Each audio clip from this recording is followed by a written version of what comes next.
அன்பு உள்ளங்களுக்கு உங்கள் அன்பு தோழியின் பணிவான வணக்கங்கள். இந்த பதிவானது இந்த வருடம் வரக்கூடிய மகா சிவராத்திரியை பற்றியது. இந்த மகா சிவராத்திரியில் நாம் செய்ய வேண்டிய 4 கால பூஜையும் வழிபடும் முறையும் அதனால் நமக்கு கிடைக்கக்கூடிய சிறப்பு பலன்களையும் பற்றி சுருக்கமாக பார்க்கலாம். இந்த வருடம் மகா சிவராத்திரியானது நமக்கு நாளை ஞாயிற்றுக்கிழமை, அதாவது 15/2/2026 அமைந்திருக்கிறது. விரதம் இருக்க நினைப்பவர்கள் நாளை காலை எழுந்தவுடன் வீட்டிலேயே உங்கள் விரதத்தை துவங்கலாம். முதல் காலம் நாளை மாலை 7:30 மணிக்கு துவங்குகிறது. இது பிரம்மா வழிபட்ட காலம். இந்த காலத்தில் சிவனுக்கு பாலினால் அபிஷேகம் செய்து பாசிப்பருப்பு, சக்கரை பொங்கல் நெய்வேத்தியமாக செய்தால் கரும வினைகள் அனைத்தும் நீங்கி உடல் ஆரோக்கியமும் ஆயுள் விருத்தியும் உண்டாகும்.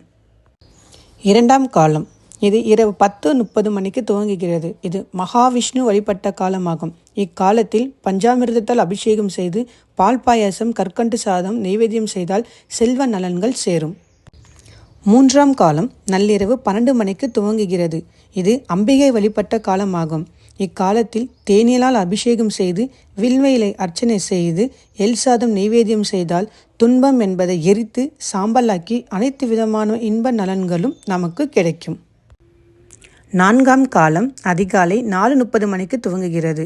இதில் தேவர்கள், மனிதர்கள் முதல் அனைத்து ஜீவராசிகள் வழிபட்ட காலமாகும்.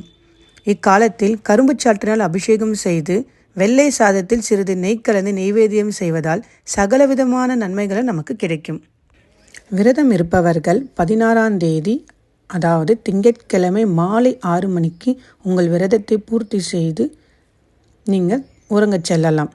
இதே போன்று இந்த சிவராத்திரியில் அனைவரும் சிவபெருமானின் அருளை பெற்று மகிழ்ச்சியாக இருக்க எனது வாழ்த்துக்கள். நன்றி, வணக்கம்.